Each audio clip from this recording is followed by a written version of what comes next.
From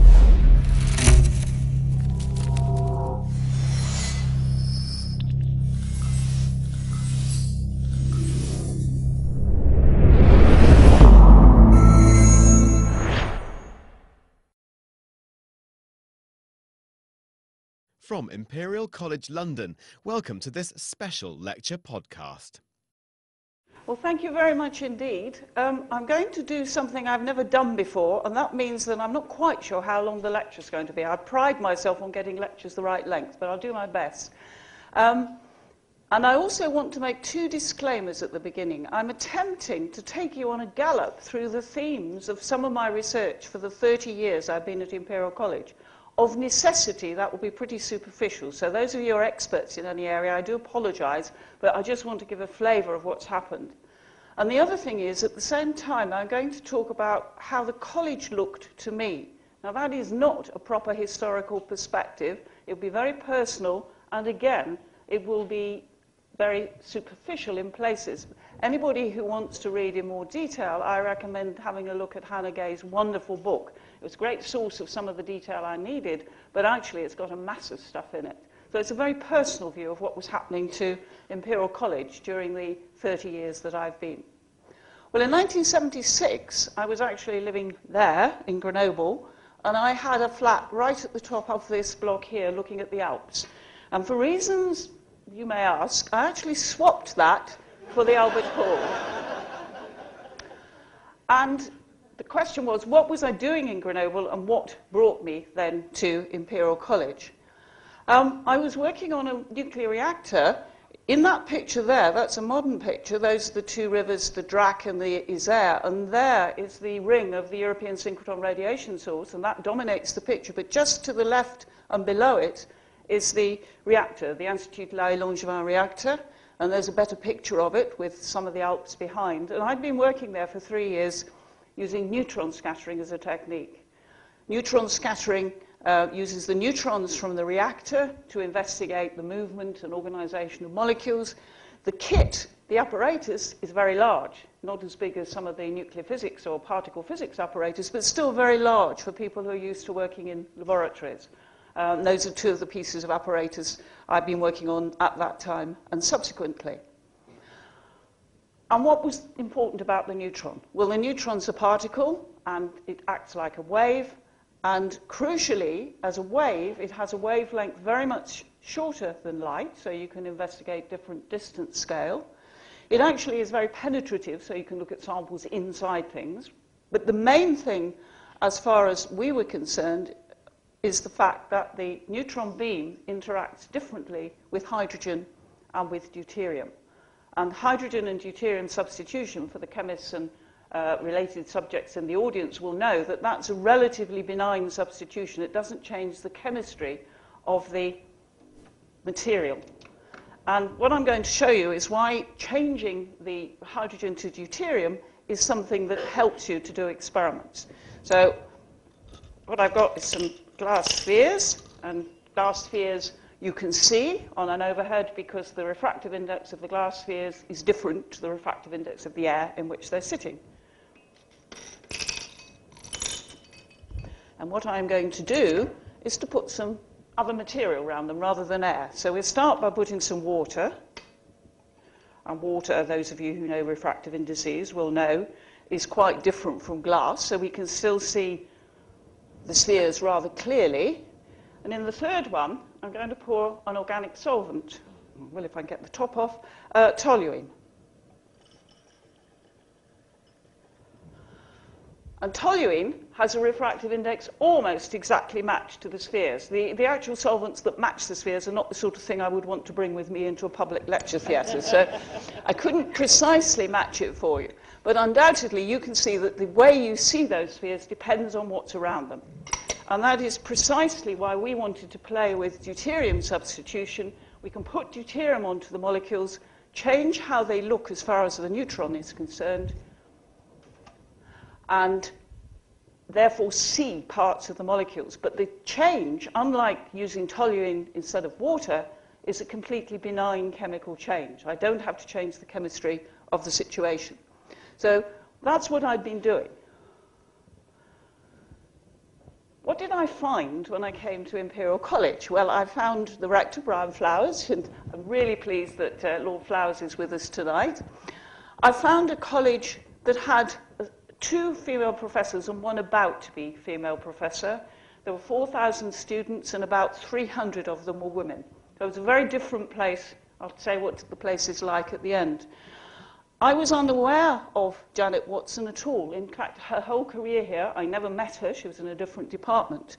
Anita Bailey, of course, I did meet because Anita was in chemical engineering when I arrived, and so I was in a department with one of the few female professors.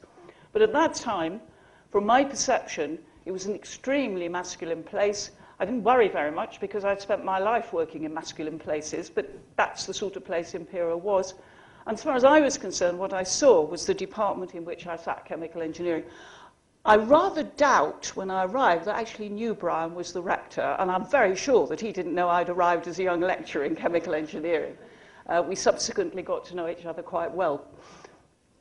So I'd been applying neutron scattering to study polymers, and that's why I arrived in a chemical engineering department rather than in a physics or chemistry department, because polymers have a lot of hydrogen in them, and polymers are the sort of things that chemicals engineers and chemical technologies investigate. Let me remind you, typically those are the commodity polymers we think of, but of course polymers are also highly specialized materials. Those are some in sport and medicine. These days, one would add electronics, but in fact in those days polymers were not being used in electronics. So I arrived in the chemical engineering department having applied neutrons to polymers, and that's what I continue to do. And the first lot of experiments I'm going to talk about are how we use polymers to look at the organization of molecules. But there's a little bit of history there of the background to polymer science. It goes back a very long time. You can see people started playing around with rubber in the 1770s.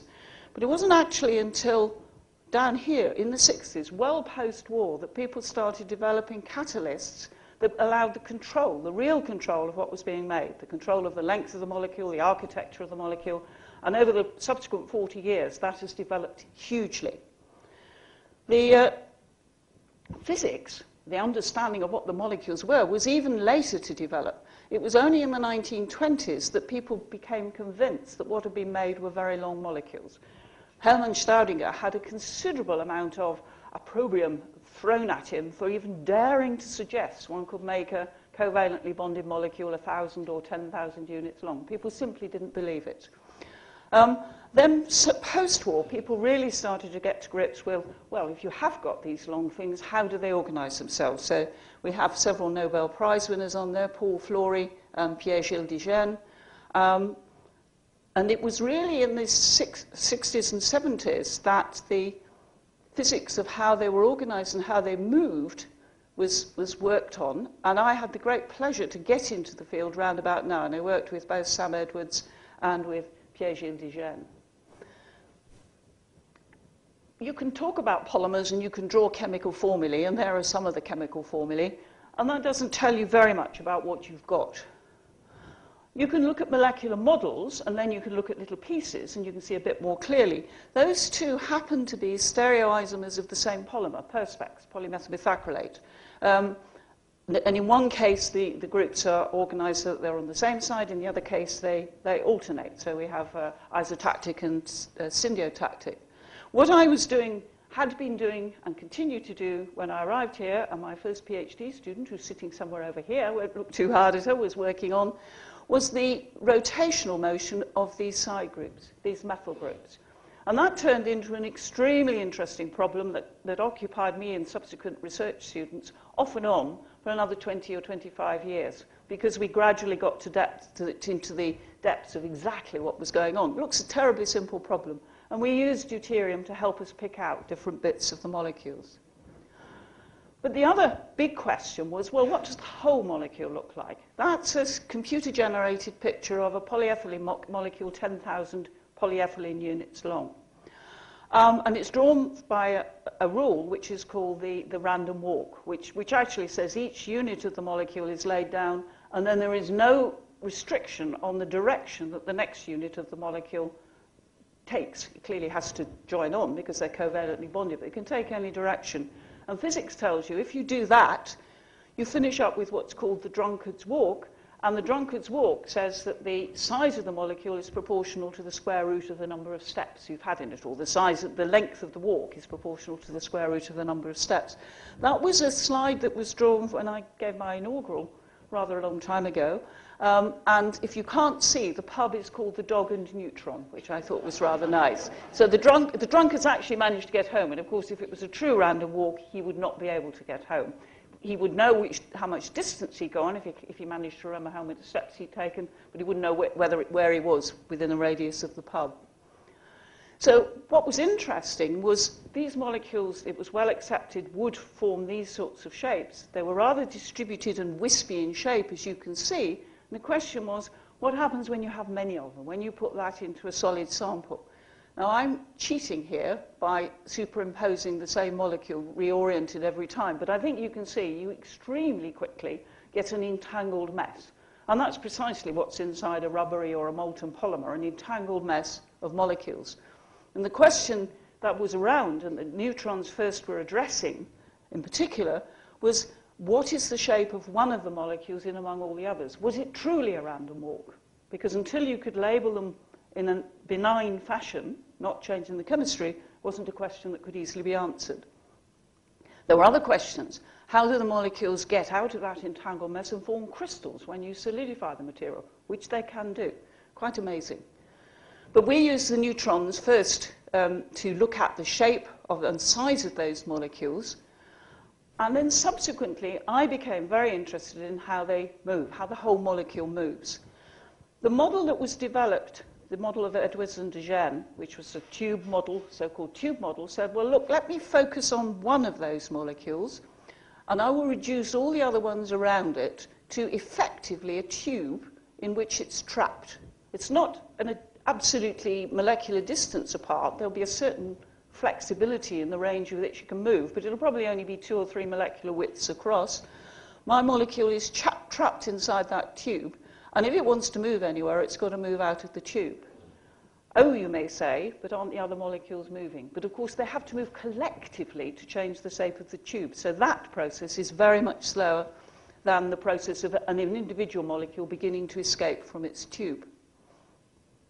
And I did some experiments before I even came here where I started looking at polymeric materials and compared them to water. And for those of you who know what an experiment on dynamics with neutrons looks like, I've changed the axis. So what I'm actually looking is the time taken to move a given distance. And the important point is if you only want to move a very short distance, the time taken by the polymer molecule and the water are very similar. It's only when you ask the polymer molecule to move a long way that you begin to see it very much slower than the water or the low molecular weight material. So that was some very, very early experiments I was interested in. And then along came the tube model and gave a rather closer picture of, well, what ought you to be looking for in the case of these molecules. And this is one way of describing why the tube model was called reptation. These are the molecules, and they have given them each a snake head. And the point was, what happens when you force this material to move? So if we stretch this material up here with the short molecules, there's nothing to stop the molecules reorganizing themselves. They do that very quickly, and you finish up with everything looking like a different shaped material, but with the same molecules in it. But if we stretch this one, everything's entangled, as I said. It has to move past all the other molecules to get anywhere, and my snake has got seriously elongated, much to its distress. The way it moves out is along its contour, along that tube, and that is reptile motion, and that's why the model was called reptation.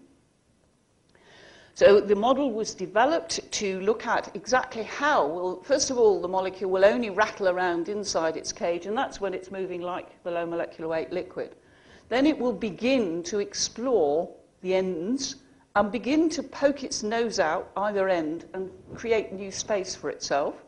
And eventually, it will completely escape from the original tube and form essentially a new position with a new tube around it. And the question was, with our neutron experiments, which parts of this process could we see? And this is one of the experiments that we published after I got here in about the mid-80s, which was the best we could do with the neutron technique at that time. What we're plotting is what's called a correlation function, but if you think of it as answering the question, how long does the molecule remember where it was.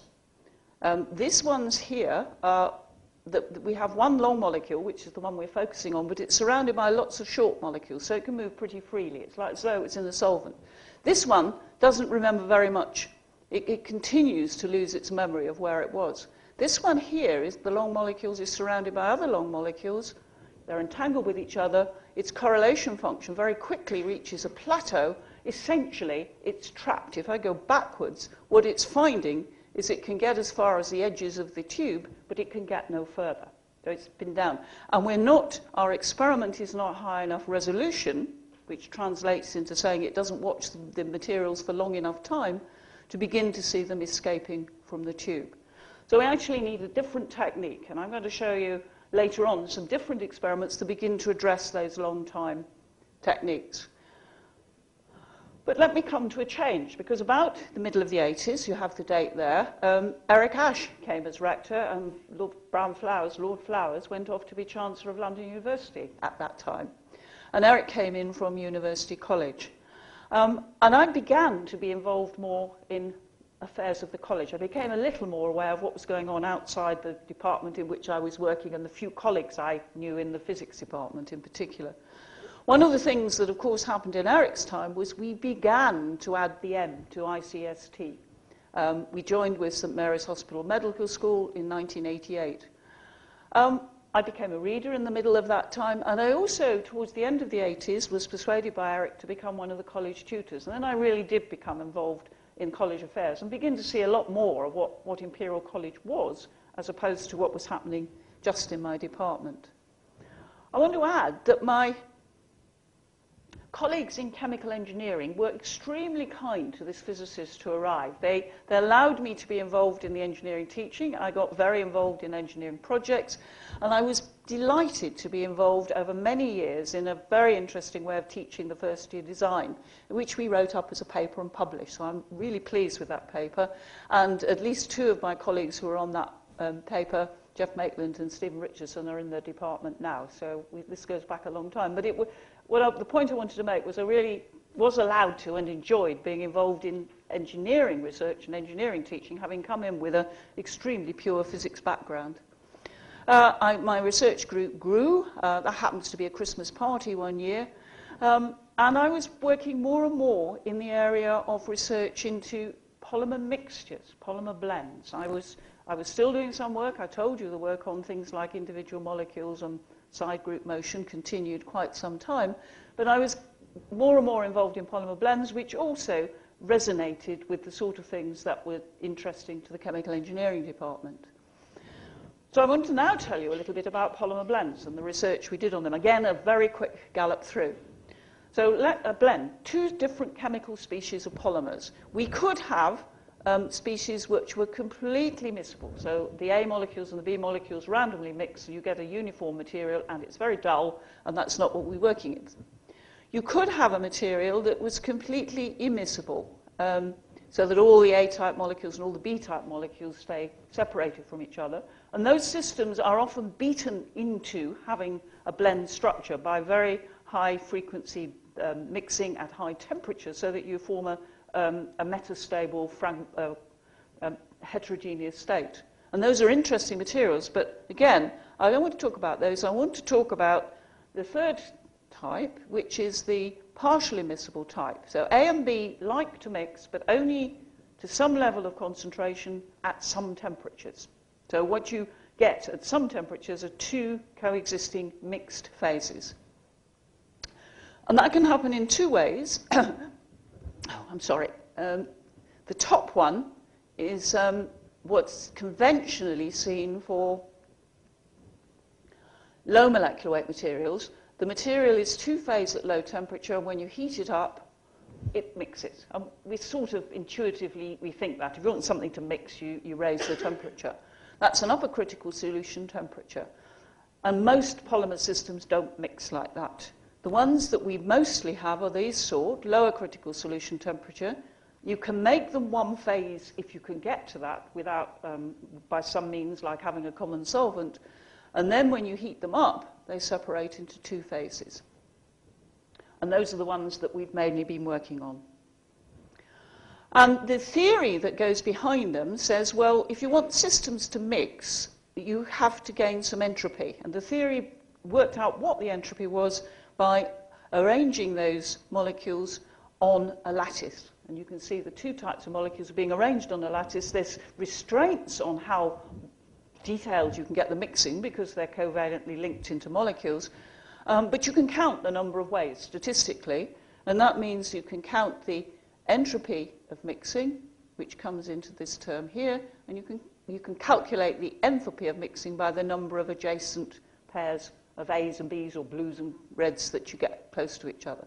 So you can develop a theory, and Florian Huggins developed this simple theory, and in the enthalpy, the interaction came into this so-called chi.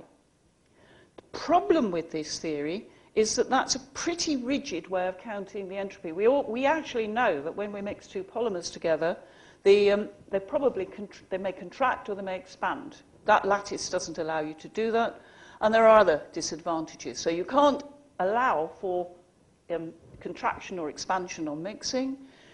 You can only predict with that setup the top curve that I showed you, the UCST. You can't predict an LCST. And the chi parameter doesn't behave in the way it ought to. So the net effect of all that is people use the theory, but a whole lot of different factors get lumped into this variable chi, which means it is purely empirical. You can't predict anything with it. You can't describe anything with it. And I really didn't get too involved in the theory at that point because it described the main attributes of polymer mixtures, but didn't allow you to do anything with it theoretically. I'm going to come back to the theory in a little while because I'm back working with it in a different way. But what I want to talk to you about is what actually happens when you cross that phase boundary I talked about. For those of you who are interested in mixtures, that's the free energy curve of a partially miscible system, and this is the phase boundary. There's the lower critical solution temperature, and we're going to start down here in a mixed phase and heat up there. The system will want to phase separate, and if you like to think of it, what it would like to do is finish up with two layers of two different liquids, count the polymers as liquids, just as oil and water would separate into two liquids in a container if you let it do so. What's interesting is that there's a special sort of situation occurs when you jump right inside this green defined region here, which corresponds to this region here. Because of the shape of the free energy curve, the system's completely unstable. It's like trying to balance this thing on a pin. It simply will not stay there. The system has to phase separate. It needs no activation energy, and it produces a really interesting structure, a sort of sponge structure, a bicontinuous phases. Now, what I'm going to show you now is a video of a polymer mixture, two-component mixture, that was mixed here and is heated to there, and it's what you see through a microscope as the system phase separates.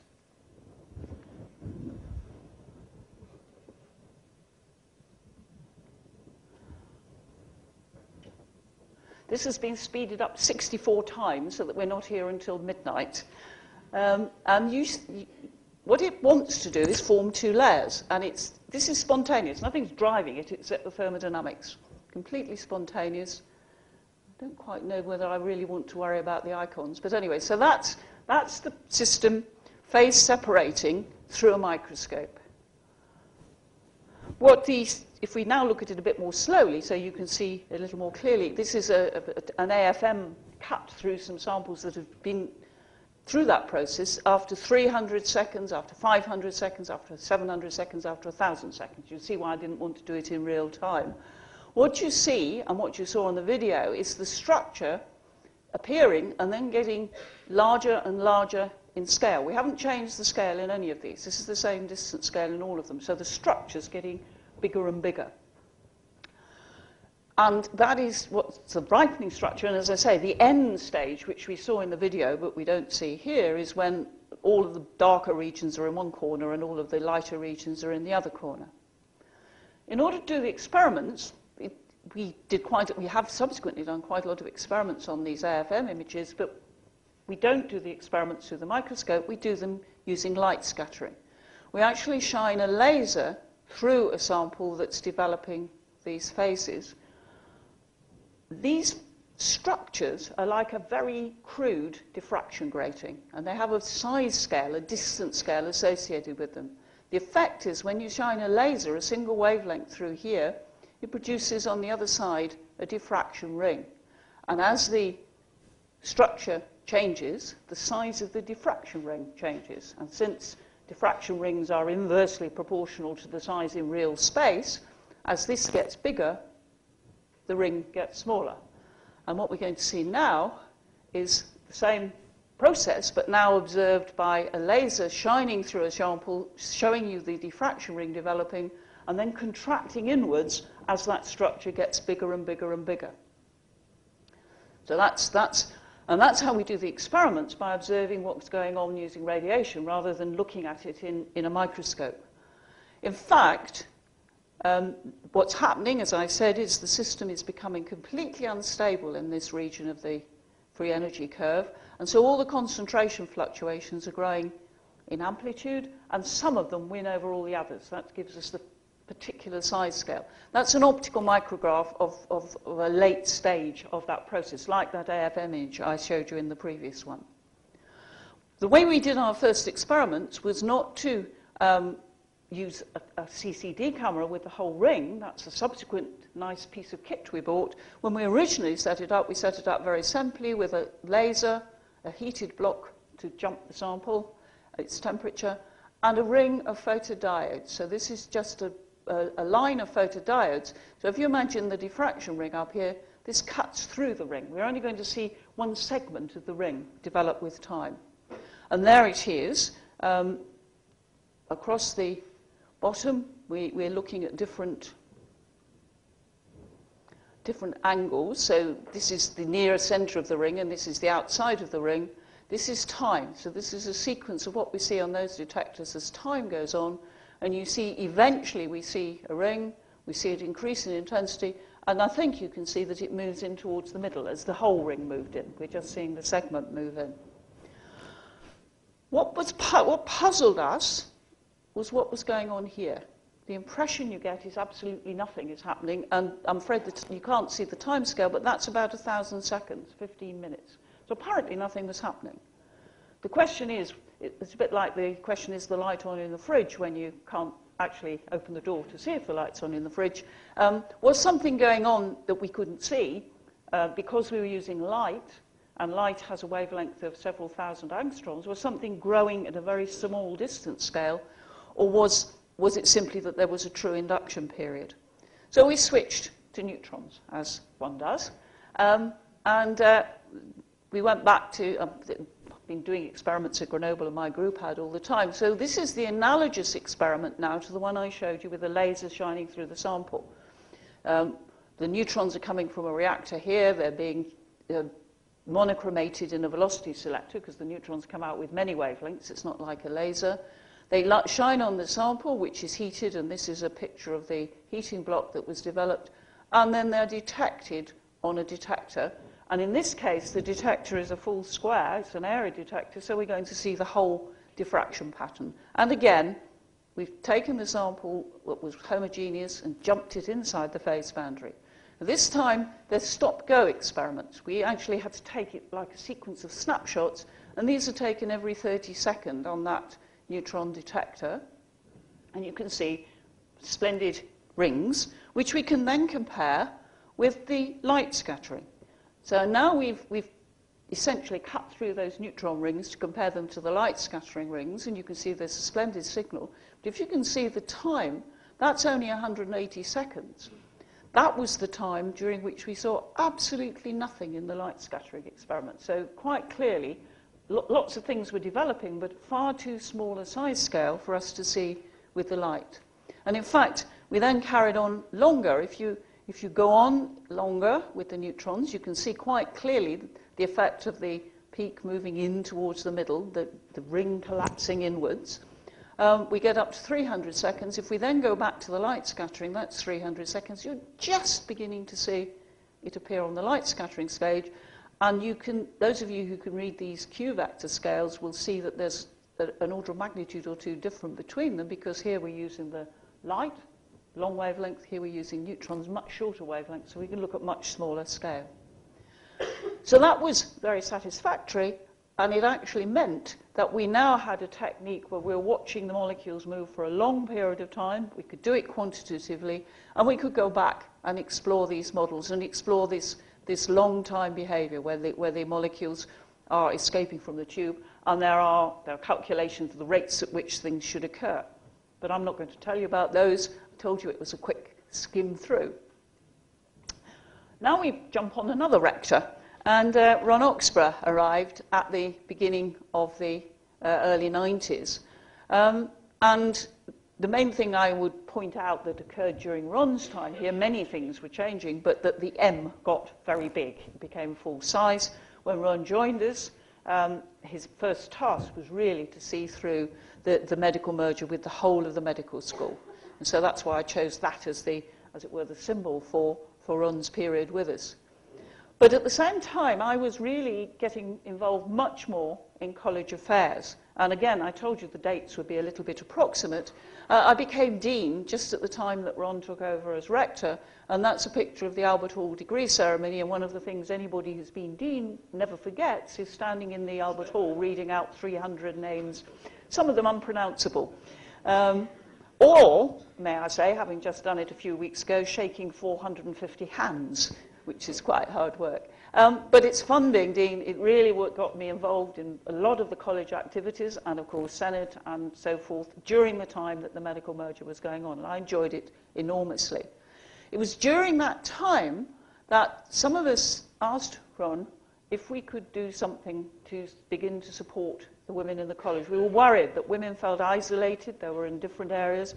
I can see Marion Kimberley sitting up there. Marion was one of the three of us. The other was Rini Weinberg, who looks after the medical centre. We asked Ron if we could do a presentation at the Rector's Away Day about the numbers of women, what was happening to them, the rate at which they stayed or left, and so forth. And we did.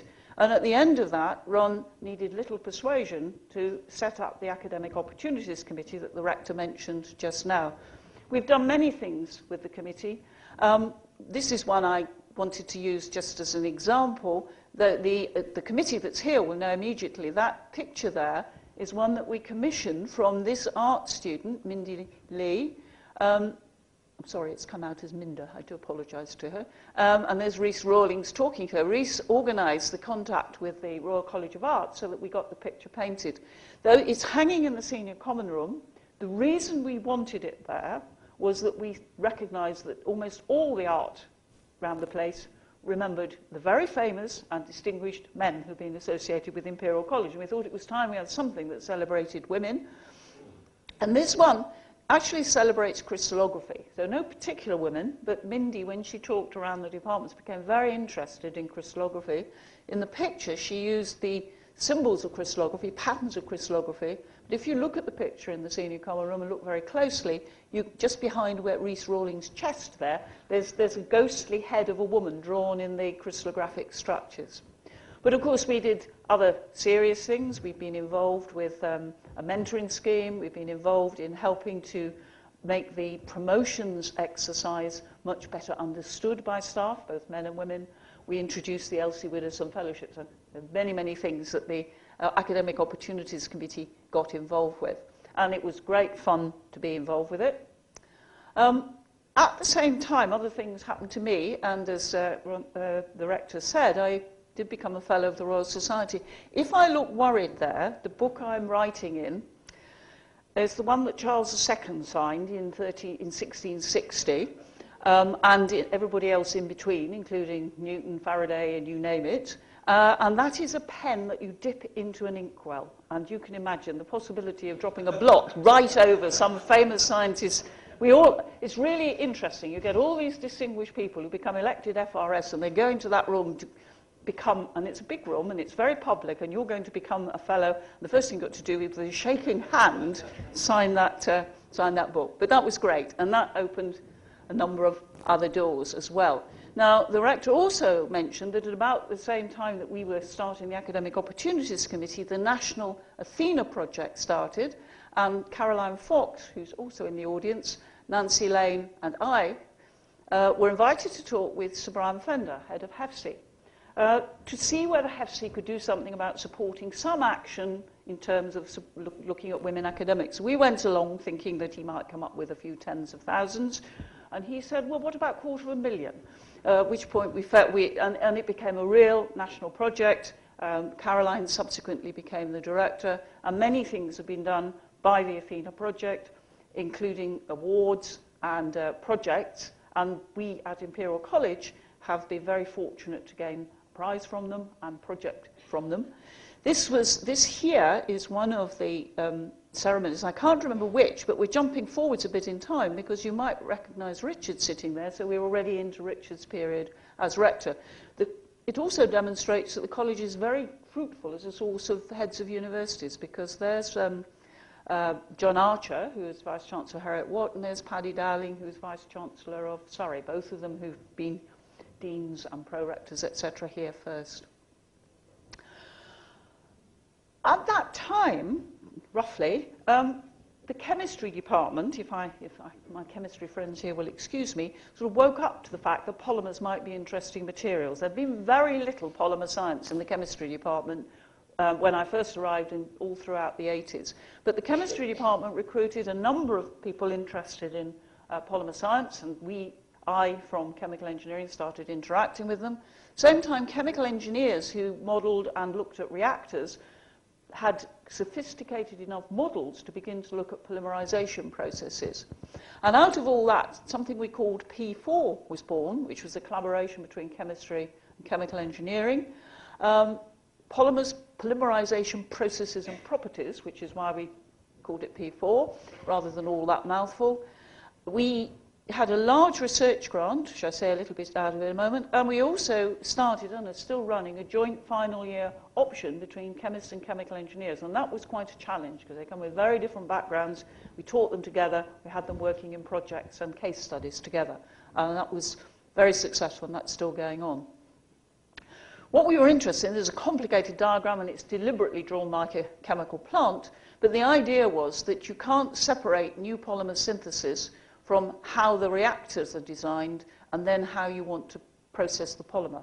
If you come along with a new synthesis and you don't know how to design an efficient reactor, all you do is make the test tubes bigger, you will not have an efficient process, and you will not necessarily produce material which has the right properties for you to make a use of subsequently. So you have to link in modelling and reactor design, the subsequent processing of the polymers, the characterization of the materials you've made, and the relationships between the molecular structure and the actual properties. Is it stiff? Is it fragile? Does it have a high glass transition temperature, etc.? So we worked, we got money from EPSRC for this large-scale project, and it was involved a very large collaboration. These are some of the people involved, some of them from chemical engineering, some from process systems engineering, some from chemistry,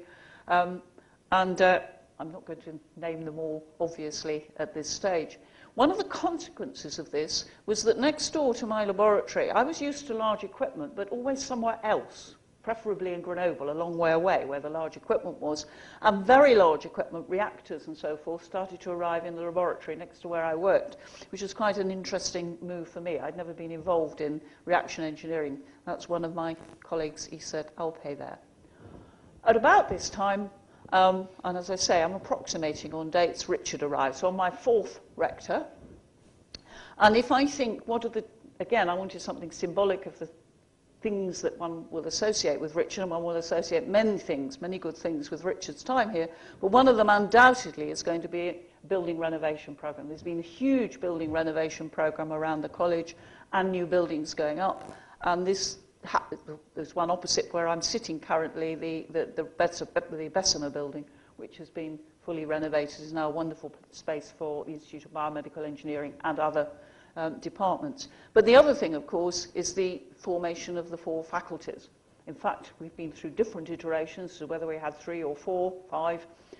This is the current setup, and to symbolize them, these are the 4 faculty principals.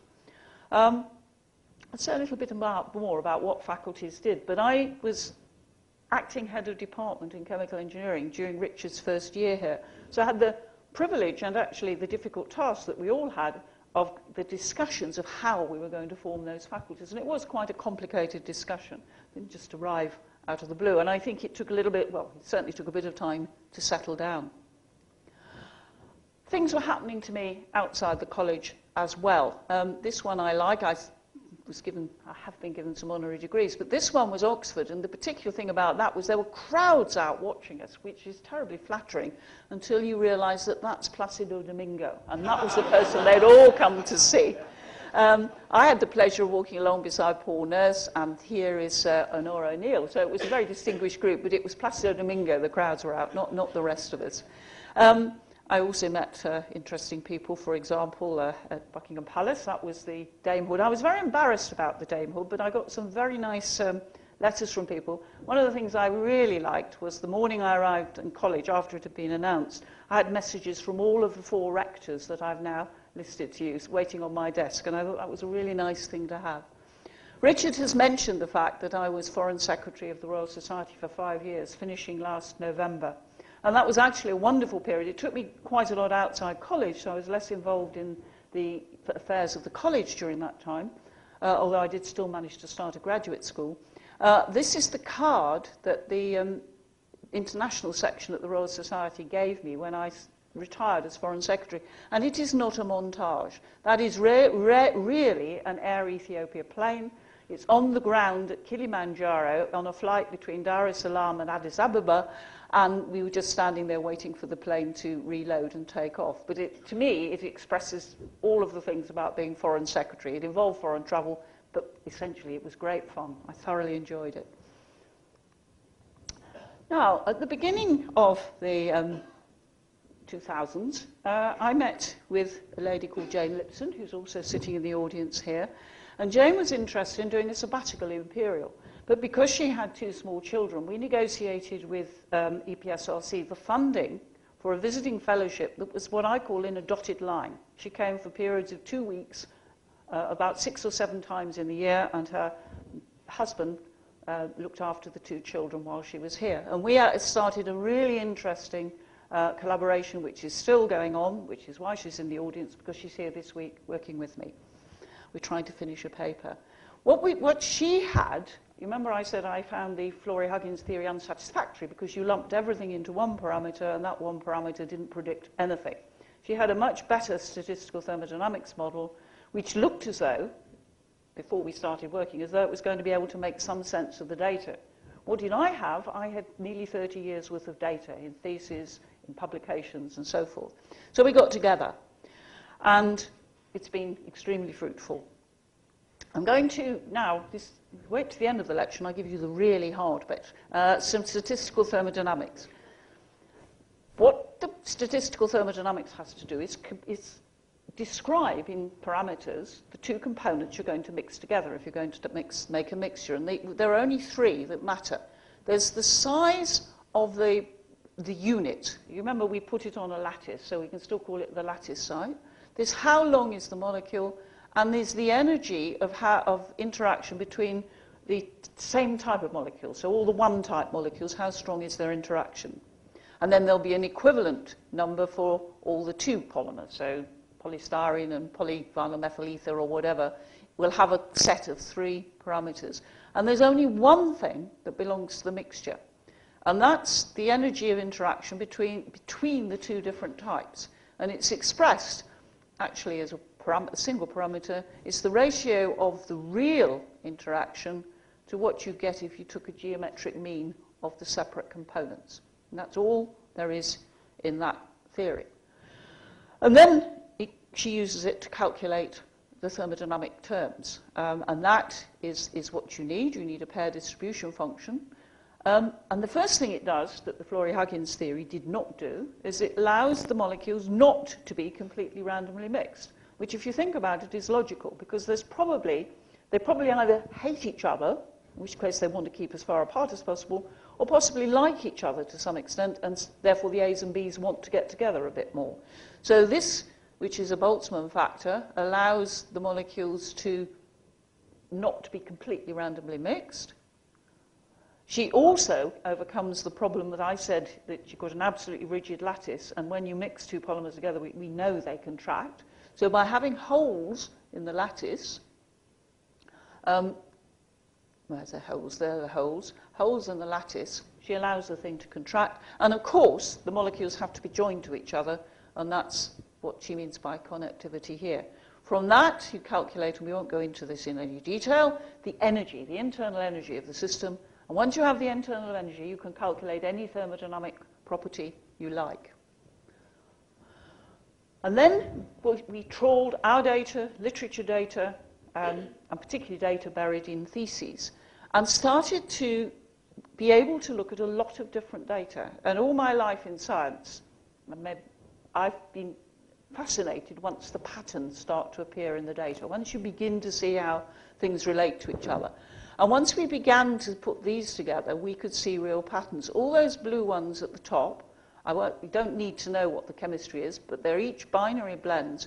All of them are of this type where the phase boundary is that shape, so the system mixes at high temperature and becomes cloudy and demixes at low temperature, upper critical solution. And for all of those, this G term is less than 1. So the system, the interaction energy is less than you would get if you got the geometric mean. The geometric mean overestimates the interaction. And also, and these ones down here, these red ones are systems, there are rather few of them being investigated, that phase separate the other way up, LCST. And for all of these, this parameter is a little bit greater. So the geometric mean underestimates what's going on. This one here is a rogue, because this one here is a completely missable system. So you haven't got a phase boundary. But we can look closer at the patterns. There's another pattern. That's the difference in the energy. That's the energy of a like molecule with a like molecule, 1, 1, or the other molecule, 2, 2. And the difference between those gives you an indication of whether they like each other better or themselves better, whether the A's would really like to sit in one corner or whether they'd like to mix across. And what we noticed is that that number's relatively smaller for the UCST systems than it is for the LCST systems.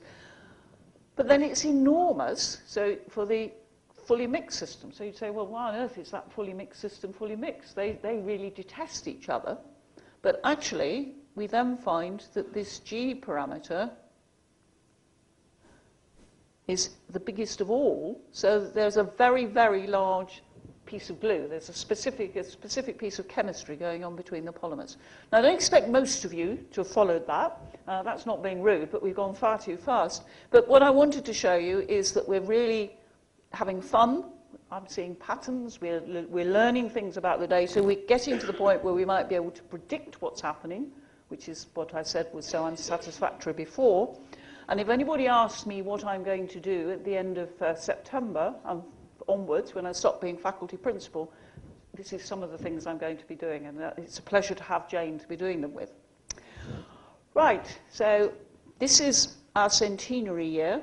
That's the beginning of it in January. Richard looking very fetching in his sweatshirt. Cutting the cake. That was one of the cakes, because actually there were cakes on all the campuses. And I thought I'd just spend the last few minutes asking the question, what's happened in my 30 years? So I've been here a third of that centenary, which is slightly distressing.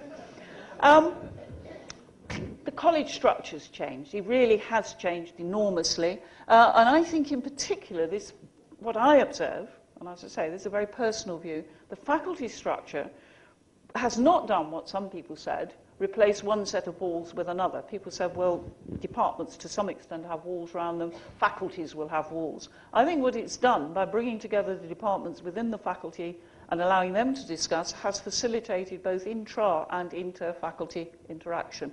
And some of the evidence of that is the many centres and institutes that are springing up. I've listed the ones that are particularly interesting to engineering, but there are, etc., many of those happening. And in my view, this high level of interaction, which is something that I promised in the abstract, for me, when I first came here, I was very much aware only of an individual department. But once I started to be aware of the college, what I was aware of was the strength of the individual departments and less of the potential interactions between them. I think what we've done now is maintain these very strong academic departments, but really capitalize on the interactions between them. I said we had about 4,000 students when I came here, and 300 of them were women. We've now got 12,000 students, and a bit under half of them are women. So that's an enormous change in the student body. But there's been changes in the academic staff numbers at every level, but I thought the most striking is that now, instead of 3 or 2.5 professors, there are 51 professors, and they're about 10%. That's not enough, but it's considerably more. When I became a professor, I think I, at that point, added 100% to the number of professors in the college. So that's a very obvious thing. The numbers of women have changed. But I think even more striking is this.